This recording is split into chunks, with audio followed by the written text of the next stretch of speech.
So hi students, welcome to the third lecture of mole concept which is the first chapter of class 11th chemistry.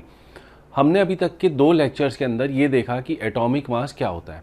मैंने आपको बताया उसके अंदर कि atomic mass जो होता है वो बहुत ही कम होता है और एटॉमिक मास एक नई यूनिट्स में मेजर किया जाता है जिसका नाम है एटॉमिक मास यूनिट, जिसको हम AMU भी बोलते हैं. हाइड्रोजन का मास अगर एक एटम का देखा जाए तो इट इज़ 1 AMU और हाइड्रोजन के एक मोल का मास जो है इट इज़ 1 ग्राम्स. उसी तरह से हीलियम का एक एटम 4 AMU का होता है और हीलियम का एक मोल 4 ग्राम्स होता है. लिथियम का एक एटम हमने देखा था 7 AMU होता है और लिथियम का एक मोल इज़ 7 ग्राम्स. ये वाली बेसिक चीज़ हमने देखी थी. मैंने आपको शुरू के 20 एलिमेंट्स का एटॉमिक मास बताया था और मैंने आपको उनका ग्राम एटॉमिक मास या फिर एक मोल का मास जिसको हम बोलते हैं, कभी कभी उसको हम मोलर मास भी बोल देते हैं, वो मैंने आपको समझा दिया था. ये AMU और ग्राम में जो रिलेशनशिप है बहुत ही यूनिक है. इसमें आपको ये चीज़ पता होनी चाहिए कि अगर एक एटम AMU में नापा जाएगा, जितने AMU होगा वो उतना ही एक मोल ग्राम्स में होगा. फॉर एग्जांपल जैसे हाइड्रोजन का मैंने आपको भी बताया, हीलियम का बताया, लिथियम का बताया. उसी तरह से अगर हम कार्बन को देखें तो कार्बन का एक एटम 12 AMU होता है. तो कार्बन का एक mole atoms, 1 mole of atoms which mean 6 × 10⁻23 atoms का मास 12 ग्राम्स हो जाएगा. ठीक है. अभी तक हमने एटम्स की बात की. मैंने आपको एटम्स के दौरान दो इंपॉर्टेंट फॉर्मूले मोल्स निकालने के बताए थे. पहला फॉर्मूला मोल निकालने का जो था बेटा वो ये था कि नंबर ऑफ मोल्स अगर आपको निकालने हैं तो आप given mass upon gram atomic मास, मतलब एक मोल का मास जिसको एटम्स के केस में ग्राम एटॉमिक मास बोलते हैं या जिसको मोर कॉमनली मोलर मास बोलेंगे हम.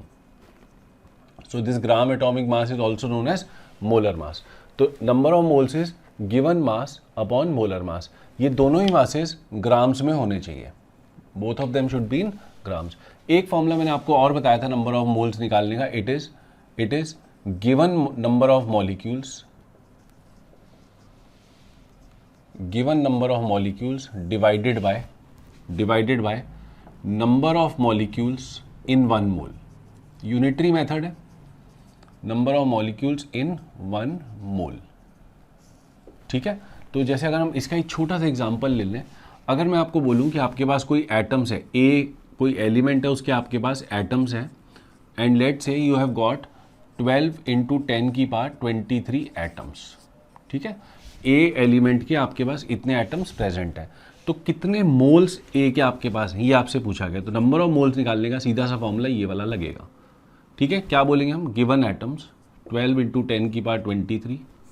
Sorry, this is not atoms. Sorry बेटा, ये एटम्स हैं, ये मॉलिक्यूल्स नहीं है. These are atoms. So it is given number of atoms upon number of atoms in 1 mole. Number of atoms in 1 mole को हम एवोगैड्रो नंबर से भी बोलते हैं और जिसकी वैल्यू हमको पता है कितनी होती है, 6 × 10⁻23. तो नंबर ऑफ मोल निकालने के लिए 12 × 10⁻23 एटम्स को हम डिवाइड कर देंगे एवोगैड्रो नंबर 6 × 10⁻23 से. आंसर आ जाएगा 2 मोल्स. ठीक है. तो अगर मैं आपसे बोलूं कि एटम आपको दे दिए और मोल्स आपसे पूछ लिए तो आप ये वाला फॉर्मूला अप्लाई करेंगे. और अगर आपको मास दे दिया, मान लो आपको बोल दिया कि हीलियम एटम्स हैं और हीलियम एटम्स आपके पास 20 ग्राम्स हैं, तो बताओ कितने मोल हीलियम एटम्स हैं आपके पास. तो उस केस में नंबर ऑफ मोल निकालने के लिए आप ये वाला फॉर्मूला इस्तेमाल करोगे, फर्स्ट वाला. तो हम बोलेंगे given mass divided by helium का एक मोल का मास मैंने आपको भी बताया 4 ग्राम्स होता है, तो यहाँ पे आएगा 4. So answer will be 5 moles. Very very important. अगर आपको ये दोनों फॉर्मूले समझ में आते हैं तो हम आगे बढ़ सकते हैं, हम मॉलिक्यूल्स की बात शुरू कर सकते हैं. ठीक है. सो लेट अस सी.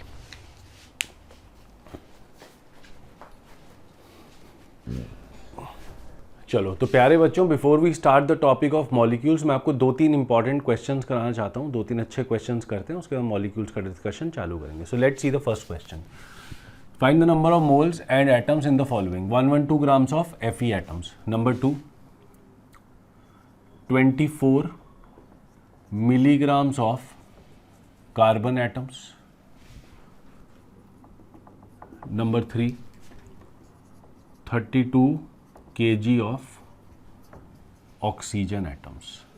ठीक है. फटाफट से करें इन क्वेश्चंस को. चलो, तो let's look at the solution. 112 grams of Fe atoms. तो नंबर ऑफ मोल्स का फॉर्मूला होता है given mass upon molar mass. W is for given mass and capital M is for molar mass. Molar mass या gram atomic mass, whatever you want to call it, मैं इसको molar mass ही बोलूँगा. तो given mass मतलब 112. Fe का जो molar mass होता है या एटॉमिक मास होता है Fe का, इट इज़ 56. तो आंसर आएगा 2 मोल्स. अब 2 मोल्स के अंदर एटम्स कितने होंगे? 1 मोल के अंदर एटम कितने होते हैं? Avogadro number. तो 2 मोल के अंदर एटम कितने होंगे? 2 इंटू एवोगैड्रो नंबर, या लिखने वाले बच्चे ऐसे भी लिख सकते हैं 2 इंटू 6 इंटू 10 की पावर 23 एटम्स. ठीक है, चलो सेकेंड पार्ट पे आते हैं. 24 मिलीग्राम्स ऑफ कार्बन एटम्स. तो इसमें नंबर ऑफ मोल्स होंगे 24 इंटू 10 की पावर -3 डिवाइडेड बाय 12. ये भी ग्राम्स में, ये भी ग्राम्स में, ये और ये कट गया, 2 आ गया. तो आंसर आ गया 2 इंटू 10 की पावर -3 मोल्स. और इससे एटम्स कितने आ जाएंगे? इट इज़ 2 इंटू 10 की पावर -3 एटम्स आएंगे. Na से मल्टीप्लाई कर दिया जाए इनको. नेक्स्ट पे आते हैं 32 kg ऑफ ऑक्सीजन एटम्स. तो नंबर ऑफ मोल्स आएंगे 32 इंटू 10 की पावर 3. ये ग्राम्स में आ गया. ऑक्सीजन होता है 16, ये इससे कट गया, यहाँ 2 आ गया. आंसर आ गया 2000 मोल्स. ठीक है, 2000 मोल्स आ गए. तो एटम कितने आ गए? एटम आ गए 2000 इंटू एवोगैड्रो नंबर. चलो एक क्वेश्चन और देखते हैं. क्वेश्चन में बोला है if x atoms of A weigh y grams, then calculate the mass of 2x atoms of B. ठीक है, ग्राम एटॉमिक मास या molar mass of A and B is 10 gram and 30 gram respectively. ये आपको इंफॉर्मेशन गिवन है question में. ठीक है, तो आपको बोला है कि x एटम्स ऑफ A का वेट है y ग्राम्स. तो आपसे पूछा है कि 2x एटम्स ऑफ B का वेट कितना होगा, और आपको दोनों का ग्राम एटॉमिक मास गिवन है. तो देखते हैं, हम बोलेंगे x एटम्स ऑफ A का वेट दे रखा है. तो x एटम्स ऑफ A के अंदर टोटल वेट है इसका y ग्राम्स. तो हम बोलेंगे सॉल्यूशन में x upon Avogadro number. What is this? x upon Avogadro number. तो गिवन मोल्स, ये sorry given atoms upon Avogadro number of atoms. इससे आपको A के मोल्स मिल जाएंगे. A के मोल्स यही होंगे, हमने फॉर्मूला लिखा था अभी कि given number of atoms divided by Avogadro number of atoms. तो ये मेरे को A के मोल्स मिल गए. अगर मैं इसको A के मोलर मास से मल्टीप्लाई कर दूं, जो कि कितना है 10, तो मुझे A का मास मिल जाएगा. ये किसके बराबर है? Y के बराबर. This is the first equation. This is the first equation. उसी तरह से अब हम B के लिए इक्वेशन बनाएंगे. B का मास कितना दे रखा है? 2x डिवाइडेड बाय, अगर इसको भी एवोगैड्रो नंबर से डिवाइड कर दो तो ये B के मोल्स हो गए, इनटू B का मोलर मास कितना है? 30 gram. This will be equal to weight of B. This will be equal to weight of B. अब ये आंसर मुझे x या y में एक्सप्रेस करना है. तो उसके लिए मैं क्या करता हूँ कि सेकेंड इक्वेशन से फर्स्ट को डिवाइड कर देता हूँ. सेकेंड इक्वेशन से फर्स्ट को डिवाइड कर देता हूँ. तो ये आ जाएगा weight of B divided by y is equal to, यहाँ से देखूँ तो डिवाइड करने पे आएगा 2x upon Na into 30 divided by x upon Na into 10. Clear? तो हमने सिंपल मोल कॉन्सेप्ट लगाया, कुछ नहीं करा हमने. Given atoms upon Avogadro number of atoms into molar मास, है ना. तो उससे आता है मास. याद करो ना, यही तो फॉर्मूला है. नंबर ऑफ मोल्स का फॉर्मूला क्या है? Number of moles is given mass upon molar मास, और दूसरा क्या है? Given atoms upon Avogadro number of atoms. तो हमने ये फॉर्मूला लगाया, ये इनको आपस में इक्वेट करा है. तो given atoms upon Avogadro number of atoms को जब मैं मोलर मास से मल्टीप्लाई कर दूंगा, इस मोलर मास को इधर ले आऊंगा तो W आ जाएगा. वही वाला फॉर्मूला लगाया हमने यहाँ पे. Given atoms upon Avogadro atoms into molar mass is equal to weight. तो इसको अब सॉल्व करना है.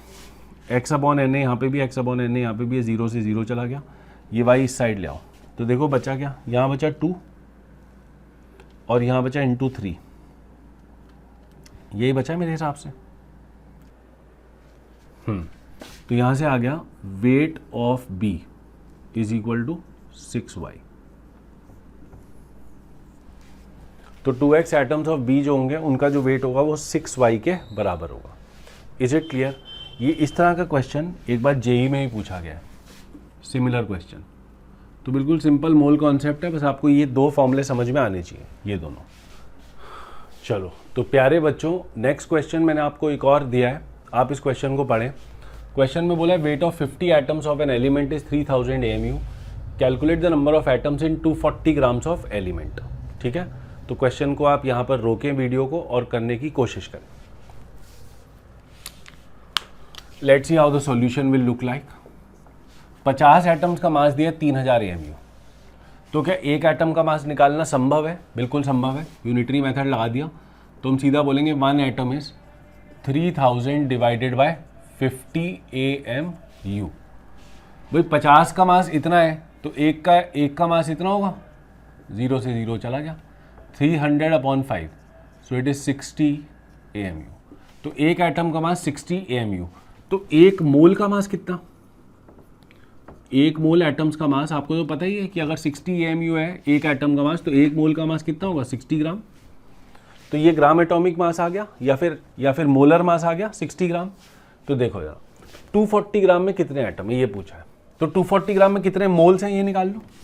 तो हम बोलेंगे number of moles in 240 grams. हमने पहले एटॉमिक मास निकाल लिया, अब हम क्या कर रहे हैं कि 240 ग्राम में देख रहे हैं मोल्स कितने हैं। तो it is given mass upon molar mass या फिर ग्राम एटॉमिक मास। मैं मोलर मास बोलूंगा, प्लीज आप इसको समझ जाएं।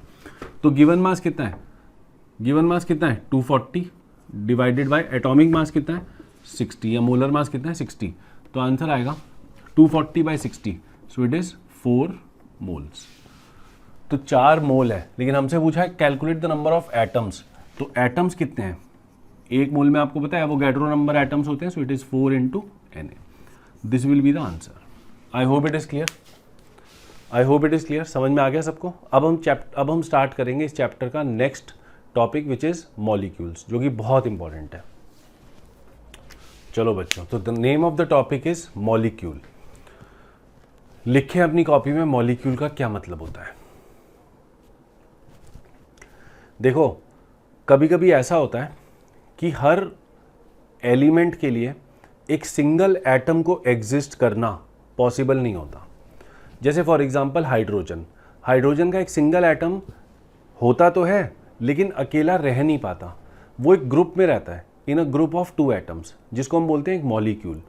तो कुछ एलिमेंट्स ऐसे होते हैं जिनके एटम्स ग्रुप्स में रहना पसंद करते हैं। मतलब उनका जो सिंगल एटम होता है ना, वो होता तो है लेकिन वो अकेला इंडिपेंडेंटली एग्जिस्ट नहीं कर पाता। तो ऐसे एलिमेंट्स मॉलिक्यूल्स बनाना पसंद करते हैं। कुछ एलिमेंट्स ऐसे भी हैं जिनके एटम्स इंडिपेंडेंटली रह सकते हैं। कुछ एटम्स ऐसे भी हैं जो अकेले रह सकते हैं, जैसे कि नोबल गैसेस, हीलियम हो गई, नियॉन हो गई, आर्गन हो गई। ये मॉलिक्यूल्स के फॉर्म में रहना पसंद नहीं करते। They like to live like independent atoms. तो कुछ एटम इंडिपेंडेंट रह सकते हैं, कुछ एटम इंडिपेंडेंट नहीं रह सकते। Is it clear? जैसे अगर मैं आपसे बोलूं कि हाइड्रोजन जो सबसे छोटा पार्टिकल आपको मिलेगा, क्या वो H मिलेगा? The answer is no. वो 2 H एक साथ मिलेंगे, जिसको हम क्या बोलते हैं? H2। तो single atom H does not exist but H2 exists. Helium की बात करें तो हीलियम का सिंगल एटम भी एग्जिस्ट कर सकता है और हीलियम का मॉलिक्यूल इसलिए नहीं बनता। तो जरा इस चीज को ध्यान से लिखें अपनी कॉपी में कि एटम्स और मॉलिक्यूल्स में क्या फर्क है। वहीं से मॉलिक्यूल की डेफिनेशन आती है। तो इसमें लिखो atom is the smallest particle of an element. Atom is the smallest particle of an element which may or may not have independent existence. वो हो सकता है अकेला रह पाए जैसे कि हीलियम के केस में, और वो हो सकता है अकेला ना रह पाए जैसे हाइड्रोजन या ऑक्सीजन या नाइट्रोजन के केस में। Is it clear? तो atom is the smallest particle of an element which may or may not have independent existence. आगे लिखेंगे, but a molecule is the smallest particle of an element which has independent existence. But a molecule is the smallest particle of an element which has a independent existence. ठीक है, आगे इसमें लिखें, a molecule is formed by a combination of similar or different kinds of atoms. एक molecule similar atom से मिलके भी बना हो सकता है और डिफरेंट एटम से मिलके भी बना हो सकता है. I hope I am making my self clear enough. आपको समझ में आ रही है बात? देखो ज़रा, अगर मैं आपसे बोलूं कि हाइड्रोजन का सबसे छोटा पीस या पार्टिकल जो एग्जिस्ट कर सकता है वो कौन सा है, तो आप बोलेंगे सर H2. मैं आपसे पूछूंगा ये H2 का एटम है या फिर ये एलिमेंट, ये मॉलिक्यूल है, तो आप बोलेंगे सर ये तो मॉलिक्यूल है. क्यों? क्योंकि दो एटम से मिलके बना है, कॉम्बिनेशन ऑफ एटम से मिलके बना है. अगर मैं आपसे बोलूं कि हाइड्रोजन का एक एटम होता है, आप बोलेंगे हाँ सर होता है, लेकिन वो अकेला रह नहीं सकता. Is it clear? तो हाइड्रोजन का मॉलिक्यूल क्या हुआ? H2. और हाइड्रोजन का एटम क्या हुआ? H. हीलियम पे आते हैं. हीलियम में अगर मैं आपसे पूछूं क्या हीलियम का एटम होता है, आप बोलेंगे हाँ सर होता है, तो वो ये रहा. मैं आपसे पूछूं क्या ये अकेला रह सकता है, आप बोलेंगे हाँ सर रह सकता है. तो यही बेटा हीलियम का मॉलिक्यूल भी यही हुआ. तो मॉलिक्यूल वो चीज़ है जिसकी इंडिपेंडेंट एग्जिस्टेंस होती है. वो एक सिंगल एटम भी हो सकता है, उसमें कोई मतलब ऐसा नहीं है कि it is prohibited. Single atom में also behave like a molecule. Why? Because it has got a independent existence. तो मैक्सिमम जो होते हैं एलिमेंट्स, उनके मॉलिक्यूल्स जुड़कर रहना पसंद करते हैं, है ना, स्पेशली गैसेस. लेकिन जैसे मेटल्स की बात करें, सोडियम मेटल है, तो वहाँ पर सोडियम के अलग अलग एटम भी हो सकते हैं. आयरन है, आयरन का जो एटम है वही आयरन का मॉलिक्यूल भी है. सोडियम का जो एटम है वही सोडियम का मॉलिक्यूल भी है. मैग्नीशियम का जो एटम है वही मैग्नीशियम का मॉलिक्यूल भी है. लेकिन नॉर्मली हमने देखा है कि जो गैसेज होती हैं या जो हमारे कोवैलेंट कंपाउंड्स होते हैं, वहाँ पे मॉलिक्यूल्स का रोल ज़्यादा होता है. तो यहाँ पर मॉलिक्यूल्स को और अच्छे से समझने के लिए हमको एक टर्म की ज़रूरत है जिसका नाम है एटॉमिसिटी. लिखें इसको अपनी कॉपी में. देखिए, atomicity is the number of atoms that is present in a given molecule. एक मॉलिक्यूल के अंदर कितने एटम्स होते हैं ये हमको कौन बताता है? उस मॉलिक्यूल की एटॉमिसिटी. जैसे फॉर एग्जांपल अगर मैं आपसे बोलूं एक मेरे पास मॉलिक्यूल है O2, सिंपलेस्ट मॉलिक्यूल यही है, दो मिलके एटम से बने. तो अगर मैं आपसे बोलूं इसकी एटॉमिसिटी कितनी है हाइड्रोजन की, H2 की, तो हम बोलेंगे 2. O2 की एटॉमिसिटी कितनी है? 2. जैसे अगर मैं एक और मॉलिक्यूल लिखूं आपके सामने H2O. अब देखो इस मॉलिक्यूल में और इसमें आपको फ़र्क दिख रहा होगा. इस मॉलिक्यूल में दोनों एटम एक ही तरह के हैं, लेकिन इस मॉलिक्यूल में 2 एटम है, मतलब 3 एटम है टोटल, लेकिन 2 हाइड्रोजन के और 1 ऑक्सीजन का है. तो इसकी जो एटॉमिसिटी है वो है 3. अब देखो ज़रा, इसकी एटॉमिसिटी को लिखने का एक तरीका और भी है कि H2O की atomicity with respect to hydrogen वो होगी 2, और H2O की atomicity with respect to oxygen वो होगी 1. Is it clear? तो इसकी एटॉमिसिटी को एक तो लिख सकते हैं ओवरऑल एटॉमिसिटी, और एक atomicity with respect to different elements भी लिखी जा सकती है. Is it clear? मीथेन का एग्जांपल लेते हैं, CH4. CH4 के अंदर ओवरऑल एटॉमिसिटी 4 है, कार्बन के रिस्पेक्ट में एटॉमिसिटी 1 है, और हाइड्रोजन के रिस्पेक्ट में एटॉमिसिटी 4 है. क्लियर है आपको? एक और एलिमेंट में मॉलिक्यूल लिखता हूं मैं आपके लिए, C6H12O6. ये ग्लूकोज का मॉलिक्यूल होता है. ऐसा ग्लूकोज की अगर मैं आपसे बोलूँ एटॉमिसिटी कितनी है, तो आप बोलेंगे सर कार्बन के रिस्पेक्ट में 6 है, हाइड्रोजन के रिस्पेक्ट में 12 है, और ऑक्सीजन के रिस्पेक्ट में फिर से 6 है. तो ओवरऑल एटॉमिसिटी इसकी हो जाएगी 24. ठीक है. कार्बन डाइऑक्साइड ले लेते हैं. कार्बन डाइऑक्साइड की हो जाएगी 3, कार्बन के रिस्पेक्ट में 1 है, ऑक्सीजन के रिस्पेक्ट में 2 है. इसका मतलब है कि कार्बन डाइऑक्साइड के अंदर एक मॉलिक्यूल में एक एटम कार्बन का होगा और 2 एटम ऑक्सीजन के होंगे. Is it clear? बहुत आसान है, आपने शायद 10th में पढ़ा हुआ है. चलो, तो डियर स्टूडेंट्स, मैंने आपके सामने एक क्वेश्चन लिखा है जिसके अंदर हमको कुछ कॉम्प्लेक्स मॉलिक्यूल्स गिवन है जिनसे हमको डरना बिल्कुल नहीं है, हमको उनकी एटॉमिसिटी निकालनी है सारे मॉलिक्यूल्स की। तो आपके सामने ये 4 एग्जाम्पल लिखे हुए हैं, आप इनको नोट करें। इसको पोटैश एलम बोलते हैं,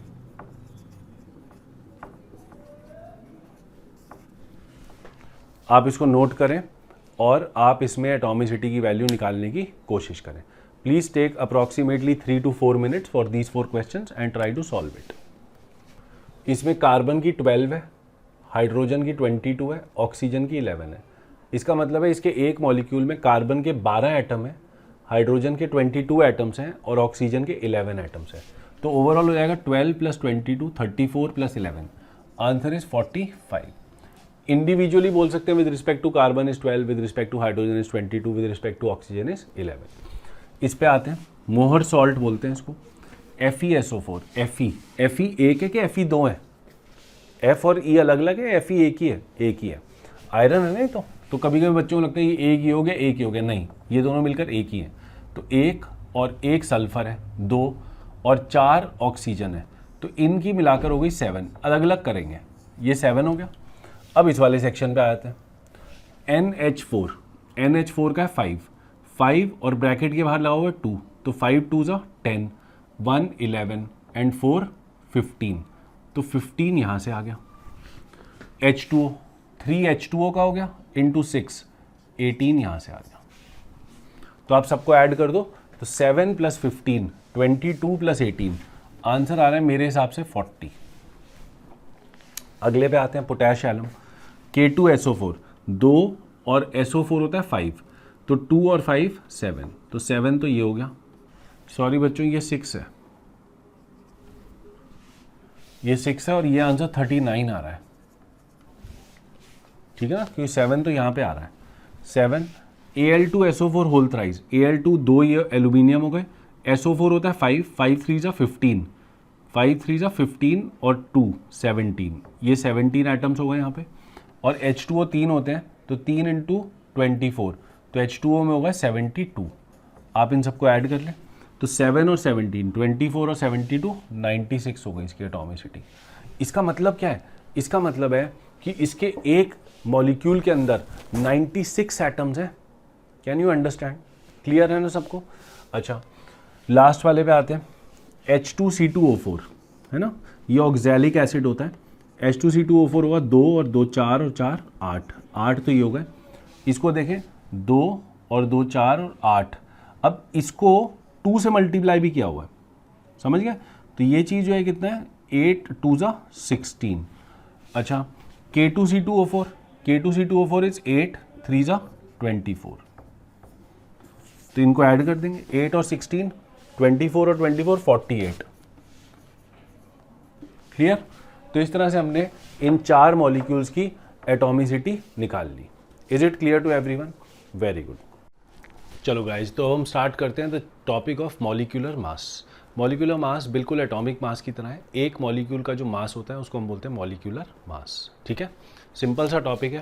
तो सिंपल से कुछ मॉलिक्यूल्स से स्टार्ट करते हैं, जैसे मान लो H2, जैसे मान लो N2, जैसे मान लो O2, CO2, H2O।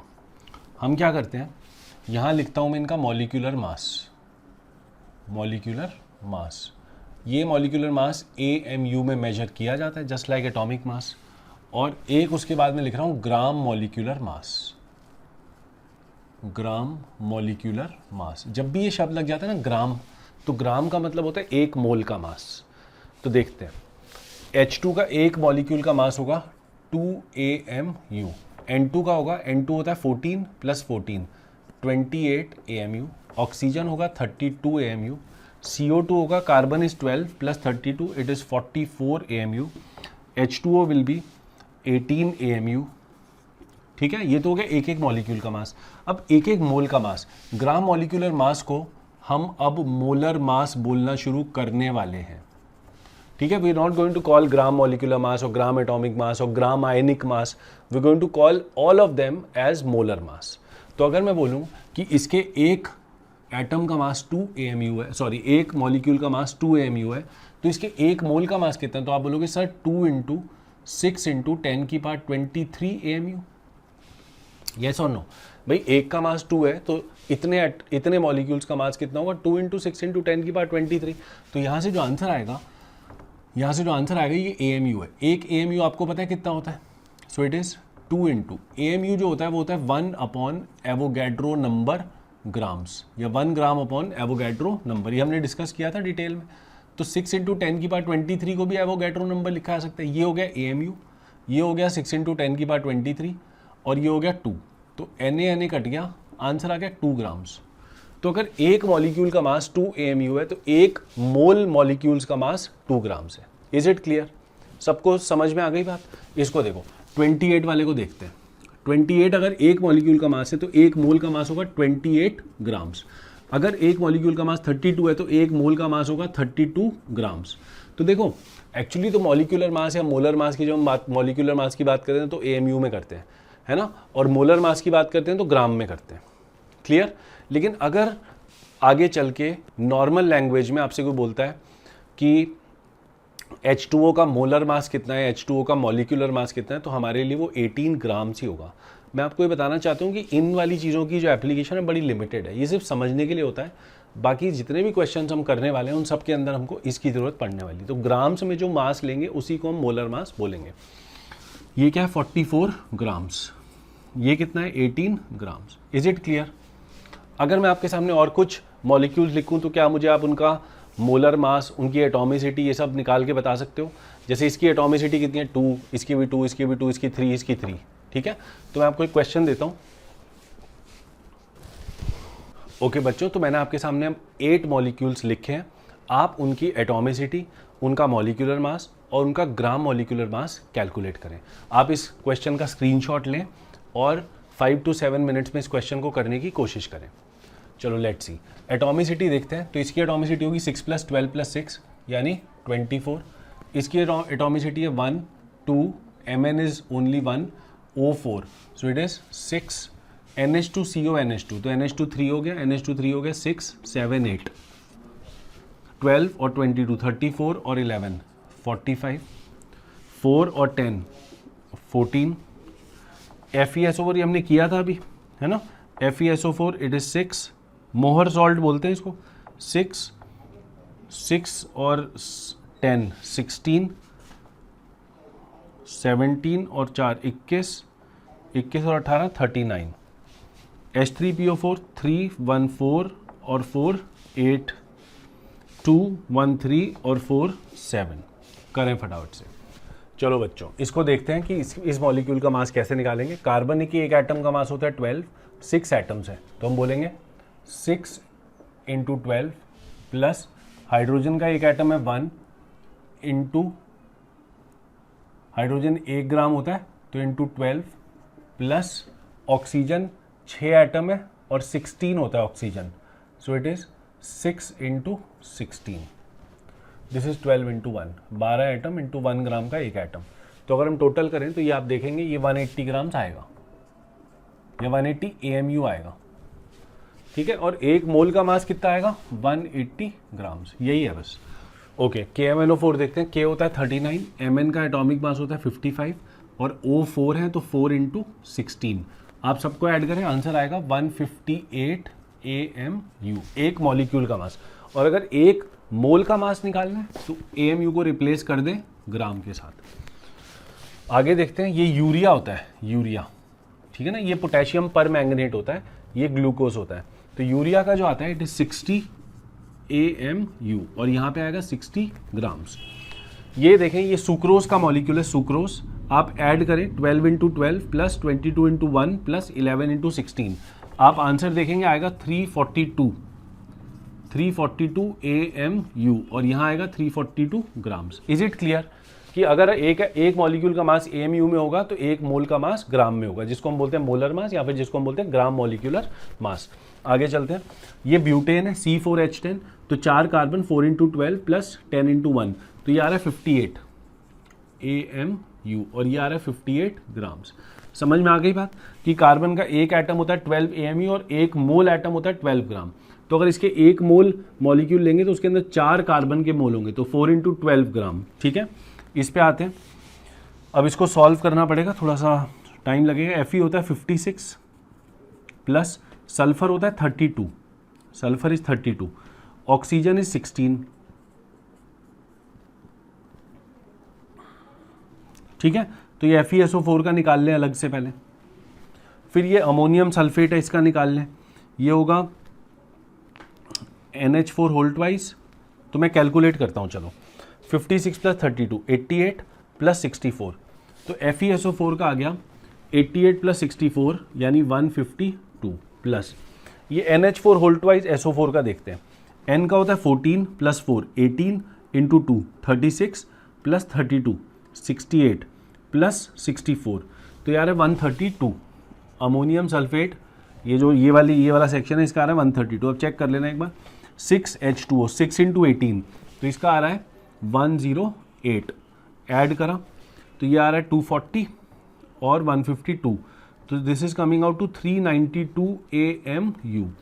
तो ये जो मोहर सॉल्ट है इसके एक मॉलिक्यूल का मास 392 AMU आ गया, तो एक मोल का मास कितना आएगा 392 ग्राम्स।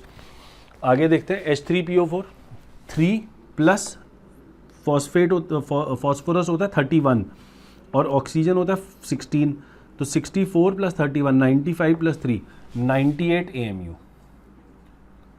ठीक है। This is phosphoric acid. Phosphoric acid का ये आपको याद रखने की जरूरत नहीं, मैं ऐसी एक्स्ट्रा इन्फॉर्मेशन दे रहा हूँ कि ये फॉस्फोरिक एसिड है, इसका 98 AMU होता है और यहाँ पे होता है इसका 98 ग्राम्स। नेक्स्ट पे आते हैं H2SO4, सल्फर होता है 32, ये तो मैंने आपको लिखवाए थे शुरू के 20 एलिमेंट्स, लास्ट लेक्चर में चेक करो, तो 2 plus 32 34 plus 64 98, so it is 98 AMU और यहाँ पे भी आता है 98 ग्राम्स। इज इट क्लियर कि कैसे हमको एक मॉलिक्यूल का मास निकालना है, कैसे हमको एक मोल मॉलिक्यूल्स का मास निकालना है? अगर ये क्लियर है तो हम अब आगे चलते हैं।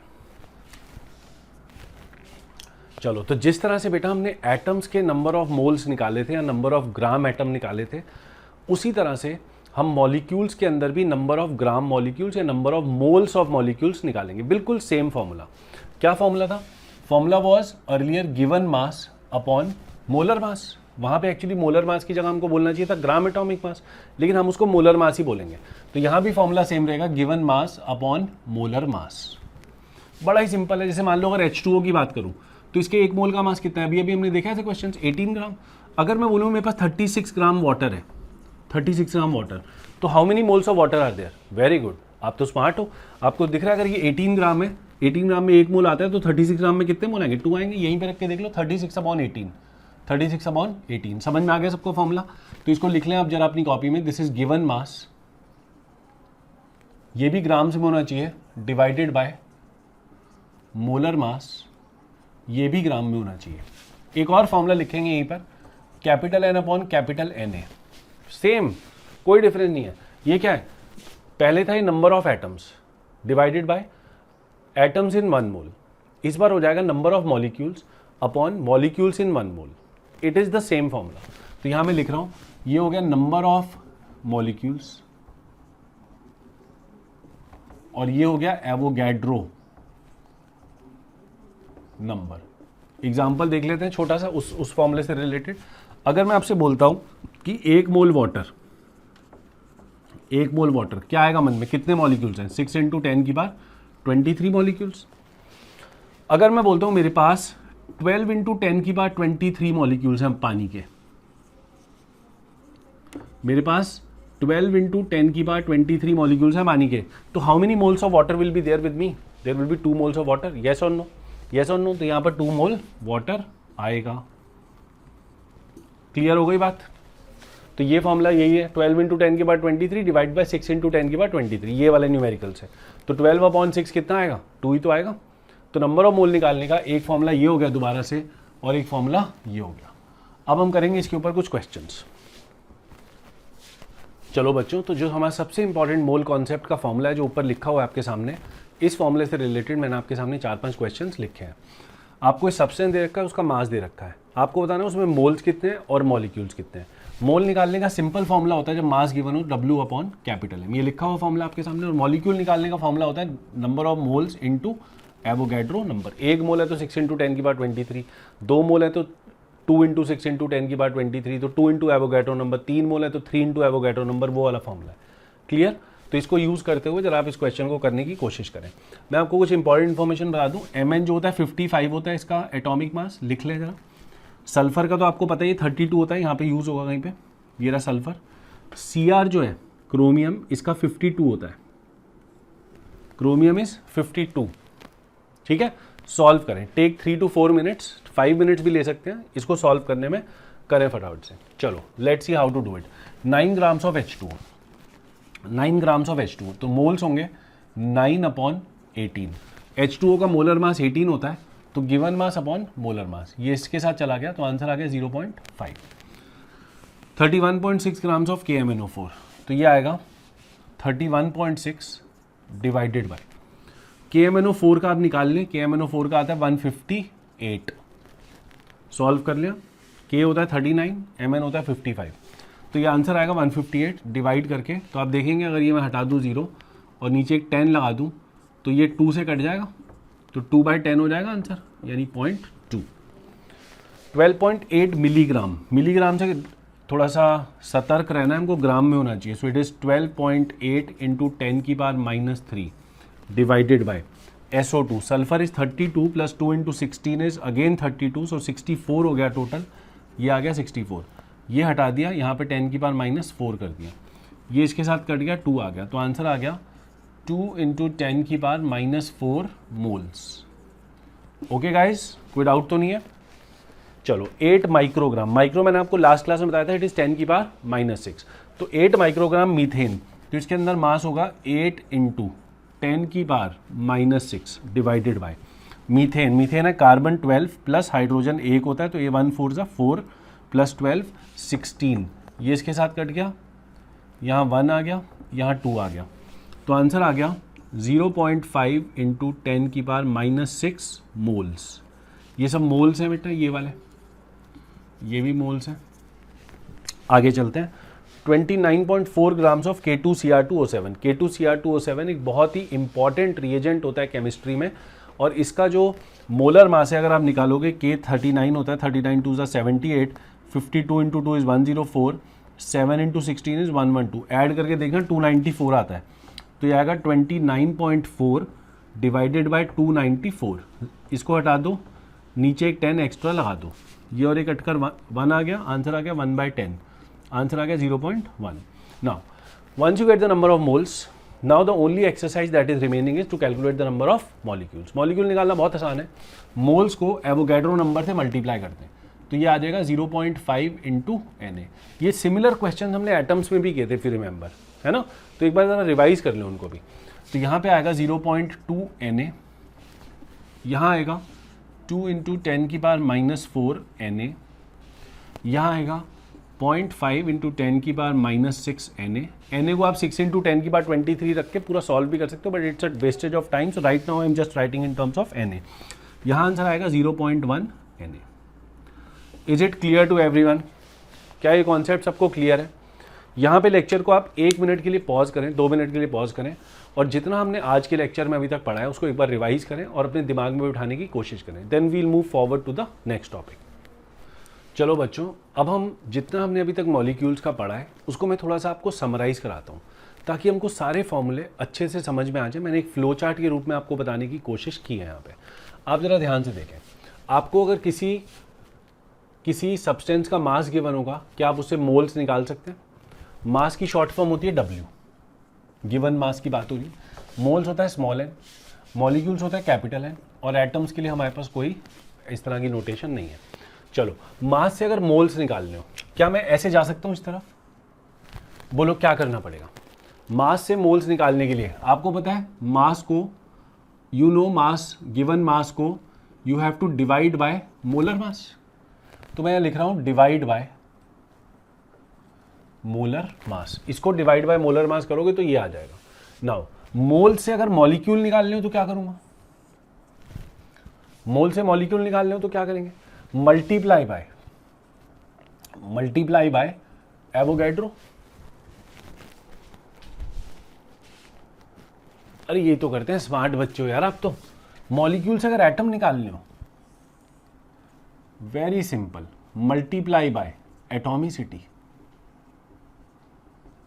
यहाँ नीचे एक क्वेश्चन करके दिखाता हूँ आपको। मान लो आपको दे दिया, सिंपल लेते हैं 18 ग्राम्स वाटर, यहाँ दे दिया, मास दे दिया, मेरे को इससे बोला कि मोल निकालो। मान लो मेरे को इससे बोला कि बताओ इसमें एटम कितने हैं, मैं डायरेक्ट एटम पे नहीं आ सकता, मेरे को मास से मोल्स पे आना पड़ेगा, मोल से मॉलिक्यूल्स पे आना पड़ेगा, मॉलिक्यूल से एटम पे आना पड़ेगा। तो देखो जरा कैसे होगा। हम बोलेंगे 18 ग्राम H2, इसको डिवाइड करो इसके मोलर मास से। H2 का मोलर मास कितना होता है, यहाँ कैलकुलेट करता हूँ, हाइड्रोजन है 2 + 16, 18 ग्राम ही होता है। तो ये गिवन मास, ये मोलर मास, डिवाइड करा तो 18/18, आंसर आया 1 मोल। ध्यान देना, 1 मोल में मॉलिक्यूल कितने हैं, 1 मोल में मॉलिक्यूल कितने हैं, 1 मोल में मॉलिक्यूल है, उसके लिए मेरे को इसको एवोगैड्रो नंबर से मल्टीप्लाई करना है। तो 1 × Na कर दिया, तो आंसर आया Na मॉलिक्यूल्स। ध्यान देना जरा। अगर मुझे पूछा जाए एटम्स कितने हैं, अब देखो एटम इसके अंदर हाइड्रोजन के भी हैं और ऑक्सीजन के भी हैं। मेरे पास इतने मॉलिक्यूल्स आ गए, मैं दोनों एटम अलग अलग निकालूंगा। देखो जरा, atomicity with respect to hydrogen, hydrogen की एटॉमिसिटी कितनी है, एटॉमिसिटी ऑफ हाइड्रोजन वो है 2, येस और नो। तो आपने अगर मॉलिक्यूल आपको पानी के पता है, आपको पता है एक मॉलिक्यूल में 2-2 हाइड्रोजन होते हैं, तो अगर मैं इस Na को 2 से मल्टीप्लाई कर दूंगा तो मेरे पास आ जाएगा 2Na atoms of hydrogen, yes और नो। तो एक Na अगर वाटर मॉलिक्यूल्स है मेरे पास, तो 2Na मेरे पास एटम है किसके, हाइड्रोजन के। और वहीं पर अगर मैं बोलूं कि एटम ऑफ ऑक्सीजन कितने हैं, बोलो स्मार्ट बच्चों, तो आप बोलोगे सर एटॉमिसिटी बताओ कितनी है ऑक्सीजन की। बोलूंगा स्मार्ट बच्चों ये रही, ऑक्सीजन की एटॉमिसिटी तो 1 है, तो 1 एटॉमिसिटी है, तो इसका मतलब यहां पे जो एटम होंगे वो Na × 1 होंगे, Na एटम्स ऑफ ऑक्सीजन। तो टोटल एटम्स कितने हो गए, how many is the total atoms, 3Na atoms. ध्यान दो जरा। तो 1 मोल पानी के अंदर हमने निकाल लिया कितने एटम्स हैं, यस और नो। अब हम ये भी निकाल सकते हैं कि कितने इलेक्ट्रॉन्स हैं, कितने प्रोटॉन्स हैं, we can find out each and everything about this. लेकिन बेटा उसके लिए मुझे मोल का कॉन्सेप्ट आना चाहिए। मोल से मॉलिक्यूल आते हैं, मॉलिक्यूल से एटम आते हैं, ये रट लो इस चीज़ को। Is it clear to everyone कि अगर मास गिवन होगा किसी चीज़ का, आप उसके एटम तक पहुंच जाओगे। एक क्वेश्चन दो आपको, आप ट्राई करना चाहोगे, करते हैं चलो यहीं पर, मैं भी करूँगा आपके साथ साथ। Question is 48 grams methane. I am assuming कि मीथेन CH4 होती है, आपको पता है। चलो फटाफट से, ये लिखा हुआ है आपके सामने, सब कुछ कर डालो फटाफट। आपको एटम बताने कितने हैं, अलग अलग एटम भी बताने हैं, कार्बन के कितने हैं, हाइड्रोजन के कितने हैं, और उसके बाद बताना है कि ओवरऑल मीथेन में एटम्स कितने हैं 48 ग्राम्स में। चलो टेक 2 मिनट्स। वेरी गुड बच्चों, किस किस का हो गया, वेरी गुड। जिस जिस का हो गया नीचे कमेंट्स में लिखो कि हमने कर दिया था। लेट्स सी, हम बोलेंगे 48 ग्राम्स मीथेन। इसको अगर मैं इसका मोलर मास निकालूं मीथेन का, तो वो है 12 + 4 16 ग्राम्स, येस और नो। गिवन मास 48, मोलर मास 16, तो मोल्स कितने हो गए, given mass 48 upon molar mass 16, तो मोल्स हो गए 3, येस और नो। तो 3 मोल मीथेन के, हमारे पास 48 ग्राम मीथेन है, तो 3 मोल में मॉलिक्यूल्स कितने हैं, मल्टीप्लाई बाय Na, तो मॉलिक्यूल्स हैं 3 × Na। ठीक है। अब एक मॉलिक्यूल की क्या कहानी है भैया, एक मॉलिक्यूल की कहानी है कि एक मॉलिक्यूल के अंदर एक कार्बन है, मतलब कार्बन की एटॉमिसिटी 1 है और हाइड्रोजन की एटॉमिसिटी 4 है। तो अगर मैं यहाँ से आपको बोलूँ कि कार्बन के एटम्स कितने हैं, इतने मॉलिक्यूल्स में how many carbon are there, तो आप बोलोगे एक मॉलिक्यूल के पीछे एक ही है, तो एटॉमिसिटी इज 1।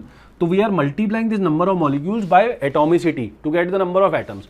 तो अगर मैं इसको 1 से मल्टीप्लाई कर दूंगा तो कितना आएगा, 3Na कार्बन एटम्स, येस और नो। तो नंबर ऑफ मॉलिक्यूल्स को मैंने 1 से मल्टीप्लाई किया, तो नंबर ऑफ कार्बन एटम्स आ गए। अब हाइड्रोजन के एटम निकालने के लिए क्या करूं, बोलो जरा, वेरी गुड। तो हम बोलेंगे हाइड्रोजन की एटॉमिसिटी 4 है, तो इसको इंटू 4 कर दूंगा, तो यहाँ पे आ जाएगा 12Na हाइड्रोजन एटम्स, येस और नो। 12Na हाइड्रोजन एटम्स आएंगे।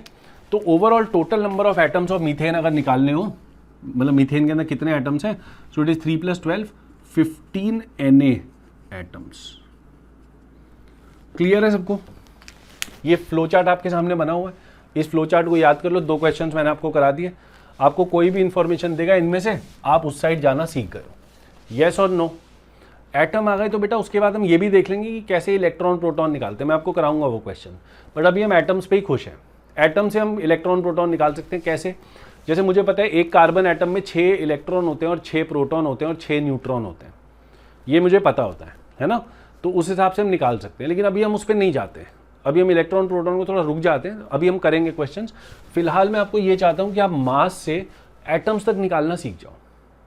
Is it clear? अब आप यहां से चले और वहां पहुंच गए, क्या वहां से वापस आ सकते हो? एटम दे दिए, मास निकाल सकते हो? सोचो जरा। हाँ, तो बैक गियर लगाना सीखे, रिवर्स गियर कैसे लगेगा? जो काम किया उसको उल्टा करते चलो। ये कैपिटल एन ए होता है एटम्स, नहीं। अगर मैं एटम से मॉलिक्यूल निकालना चाहता हूं तो आपने मॉलिक्यूल से एटम निकालते हो मल्टीप्लाई किया था एटॉमिसिटी के साथ, यस और नो? अब जब वापस आएंगे तो एटम्स मतलब ज़्यादा होते हैं, मॉलिक्यूल्स कम होते हैं और एटम ज़्यादा होते हैं, ऐसे याद रखो। तो अगर मुझे मॉलिक्यूल से एटम में जाना था तो मल्टीप्लाई किया था एटॉमिसिटी के साथ, अब एटम से वापस मॉलिक्यूल पे आना है तो क्या करूँगा? बोलो। बिल्कुल सही सोच रहे हो अगर आप ये सोच रहे हो कि डिवाइड कर दो सर एटॉमिसिटी के साथ, डिवाइड बाय एटॉमिसिटी, तो जो ऊपर गया था उसे उल्टा कर दो। तो अगर एटम दिए होंगे तो मॉलिक्यूल निकल जाएंगे एटॉमिसिटी से डिवाइड करके। मैं एग्जांपल देता हूँ, सब लोग देखो जरा। अगर मैंने आपको बोला कि CH4 है और इसके अंदर टोटल मिला के 200 एटम्स हैं, तो बताओ कि CH4 के कितने मॉलिक्यूल्स हैं आपके पास? How many molecules of CH4 are there? आप ऐसे सोचोगे यार CH4 की एटॉमिसिटी है 5, ओवरऑल है ये टोटल नंबर ऑफ एटम्स, तो आप बोलोगे इसकी एटॉमिसिटी है 5, तो अगर 200 एटम है तो उसमें कितने मॉलिक्यूल बन पाएंगे CH4 के? तो हम बोलेंगे 5 से डिवाइड कर दो इसको, तो नंबर ऑफ एटम्स को डिवाइड कर दो एटॉमिसिटी के साथ। अच्छा, अगर मान लो कि आपसे बोले कि CO2 के अंदर ऑक्सीजन के 100 एटम्स हैं, टोटल जो CO2 हमारे पास उसके अंदर ऑक्सीजन के 100 एटम्स हैं, तो बताओ CO2 के कितने मॉलिक्यूल्स हैं? तो उसके अंदर हमको क्या करना है, जिसकी एटॉमिसिटी दे रखी है उसकी एटॉमिसिटी से डिवाइड कर दो, तो 2 से डिवाइड कर देंगे। O की एटॉमिसिटी कार्बन डाइऑक्साइड में 2 होती है, तो इसको अगर मैं 2 से डिवाइड कर दूंगा 100 को, तो 50 मॉलिक्यूल्स ऑफ CO2 आ जाएंगे मेरे पास। समझ में आ रही है? आप सोचो, एक मॉलिक्यूल CO2 में 2 एटम है, तो 100 एटम अगर ऑक्सीजन के प्रेजेंट है CO2 के अंदर, तो कितने मॉलिक्यूल है CO2 के? 50 तो है। तो ये जो एटॉमिसिटी से डिवाइड करना है ये डिपेंड करता है आपको डेटा क्या दिया है। अगर टोटल नंबर ऑफ एटम दिए तो बेटा टोटल एटॉमिसिटी से डिवाइड करना है। अगर किसी पर्टिकुलर चीज के एटम दिए तो उस केस में उस एलिमेंट की एटॉमिसिटी से डिवाइड करना है। ये नोट करो जरा, यहाँ पे जो एटॉमिसिटी है इट इज टोटल और individual atom depending on the data given, depending on data given. Is it clear? Is it clear? समझ में आ गया सबको? चलो, मॉलिक्यूल से मोल बनाने हैं। जब मॉलिक्यूल से मॉलिक्यूल बनाए थे तो एवोगैड्रो से मल्टीप्लाई किया था, मॉलिक्यूल दे दिए तो बेटा इसको डिवाइड कर दो एवोगैड्रो से इस बार। ये तो अपने फॉर्मूला पढ़ा भी हुआ है कि N/Na, तो मोल्स आए थे उससे। तो मोल निकालने के तो 2 मेथड हैं अभी तक। एक, डिवाइड कर दो किससे? कैपिटल M से, अगर मास दिया हो। अगर मॉलिक्यूल दिया हो तो डिवाइड कर दो Na के साथ। यस और नो? तो मोल निकालना सबसे इंपॉर्टेंट पॉइंट है इस पूरे उसमें। उसके बाद लास्ट, अगर मोल पता है और मास पूछ लिया तो क्या करना है? ऊपर जाते वक्त डिवाइड किया था तो नीचे से वापस आते वक्त मल्टीप्लाई करेंगे कैपिटल M के साथ। Is it clear? सबको सारी बातें समझ में आ गई? कोई डाउट वाली बात नहीं होनी चाहिए, है ना? हमारे मन में कोई भी शंका नहीं होनी चाहिए इससे रिलेटेड। अब हम करेंगे कुछ क्वेश्चंस इसी फ्लो चार्ट के ऊपर। We are going to do some questions. चलो बच्चों, तो आपके सामने मैंने क्वेश्चन लिखे हैं इसी फ्लो चार्ट के ऊपर। Calculate number of moles, molecules, atoms. Atom सबके निकालने हैं आपको इन 200 ग्राम्स ऑफ CaCO3। मतलब कैल्शियम के कितने एटम है, कार्बन के कितने एटम है, ऑक्सीजन के कितने हैं। कैल्शियम का एटॉमिक मास होता है 40 ग्राम्स। चलो शुरू हो जाओ जरा फटाफट से। लेट्स सी कैसे होगा। हम बोलेंगे number of moles. Number of moles है given mass upon molar mass. Given mass कितना है? How much is the given mass? 200 divided by molar mass. CaCO3 का मोलर मास साइड में निकाल लो।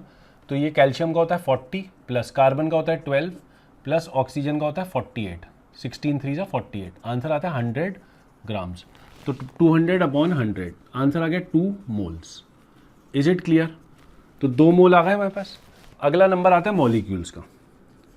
2 मोल में मॉलिक्यूल्स कितने हैं? तो आंसर आता है 2 × Na मॉलिक्यूल्स। आ गई बात समझ में? कहानी बहुत क्लियर है। 2Na मॉलिक्यूल्स आ गए। अब मॉलिक्यूल्स आ गए तो एटम निकालने हैं। एटम अगर कैल्शियम के निकालने हैं, कैल्शियम के रिस्पेक्ट में एटॉमिसिटी कितनी है 1, तो हम बोलेंगे मॉलिक्यूल्स को कैल्शियम के एटम निकालने के लिए यूज़ करेंगे, तो हम बोलेंगे कैल्शियम एटम्स, ठीक है, carbon atoms, oxygen atoms. Calcium atoms कितने हैं, कैल्शियम एटम्स हैं जितने मॉलिक्यूल्स हैं, हर मॉलिक्यूल में एक एक कैल्शियम है, तो इंटू 1, तो आंसर आ गया 2Na, ठीक है। कार्बन, हर मॉलिक्यूल में एक एक कार्बन है, तो अगर 2Na मॉलिक्यूल्स हैं तो इंटू 1 कर दिया, एटॉमिसिटी से मल्टीप्लाई कर दिया, तो 2Na कार्बन के एटम भी आ गए। ऑक्सीजन एटम कितने हैं, हर मॉलिक्यूल में 3 एटम ऑक्सीजन है, मतलब ऑक्सीजन की एटॉमिसिटी 3 है, तो 2Na into 3 is equal to 6Na atoms oxygen के आ गए। क्या क्लियर है, ये सब समझ में आ रहा है पक्का? और एक दो क्वेश्चंस करते हैं और फिर आज की क्लास को रैप अप करते हैं। चलो अब नेक्स्ट क्वेश्चन पे आते हैं, जिसके अंदर हमको पूछा है उसने कि calculate the number of electrons in 1.6 gram of methane. तो 1.6 ग्राम ऑफ मीथेन में आपको इलेक्ट्रॉन निकालने, मास दे दिया और एटम से भी आगे की चीज़ पूछ ली। इलेक्ट्रॉन निकालने के लिए तो एटम से भी आगे जाना पड़ेगा। तो आप एक काम करो, आप ज़रा 2 मिनट लो और आप एटम इंडिविजुअली कि कार्बन के कितने एटम होंगे, हाइड्रोजन के कितने एटम होंगे, ये निकालो, फिर मैं आपको इलेक्ट्रॉन कैसे निकालते हैं वो समझाता हूँ। करें फटाफट से। Okay, let's see. तो हम बोलेंगे कि आपको गिवन मास 1.6 ग्राम है, CH4 का मोलर मास कितना है बेटा 12 + 4 16 ग्राम। तो हम बोलेंगे number of moles, number of moles आएंगे 1.6/16 is equal to 0.1। Number of molecules, molecules होगा 0.1 Na, ठीक है। एटम निकालते हैं कि कार्बन के कितने होंगे और हाइड्रोजन के कितने होंगे। देखो जरा, बहुत सिंपल है। Number of atoms of carbon is equal to, जितने मॉलिक्यूल है हर मॉलिक्यूल में एक एक कार्बन है, एटॉमिसिटी ऑफ कार्बन इज 1, तो नंबर ऑफ मॉलिक्यूल्स को 1 से मल्टीप्लाई करते हैं, सो इट इज 0.1 Na। और उसी तरह से number of atoms of hydrogen जो होगा it will be 0.1 Na into 4, क्योंकि हर मॉलिक्यूल में 4 हाइड्रोजन है, तो यहाँ ये आएगा 0.4 Na। अब ध्यान दो, ये आपको देखा है कार्बन के एक एटम में 6 इलेक्ट्रॉन होते हैं और 12 प्रोटॉन न्यूट्रॉन मिला के होते हैं। ये 12 न्यूक्लियस के अंदर है, प्रोटॉन प्लस न्यूट्रॉन, और 6 is the number of protons, और इलेक्ट्रॉन और प्रोटॉन का नंबर सेम होता है, ये हमको पता है। तो अगर मैं बोलूँ कार्बन के अंदर तो देर आर 6 इलेक्ट्रॉन्स बेटा, और हाइड्रोजन के अंदर देर इज 1 इलेक्ट्रॉन। ये इलेक्ट्रॉन प्रोटॉन एक ही बात है। न्यूट्रल एटम की बात करें तो इलेक्ट्रॉन प्रोटॉन बराबर होते हैं, तो ये 6 कार्बन के अंदर इलेक्ट्रॉन है और एक हाइड्रोजन के एक एटम में इलेक्ट्रॉन है। तो अगर मैं बोलूँ कार्बन के मेरे पास इतने इलेक्ट्रॉन है, तो how many protons are there या how many electrons are there, into 6 कर दो, तो कितने इलेक्ट्रॉन आ गए कार्बन में 0.6 Na। और यहाँ से कितने आ गए, हाइड्रोजन के एक एटम में एक ही इलेक्ट्रॉन है, तो इसको नंबर ऑफ एटम्स को 1 से मल्टीप्लाई कर दिया, तो ये आ गया 0.4 Na। ये इलेक्ट्रॉन कार्बन की वजह से है और ये इलेक्ट्रॉन हाइड्रोजन की वजह से, दोनों को ऐड कर दो तो आंसर आ गया 1 Na। तो 1.6 ग्राम ऑफ मीथेन के अंदर इतने इलेक्ट्रॉन्स प्रेजेंट है, मतलब 6 × 10⁻23 electrons are present. Is it clear to everyone? ठीक है।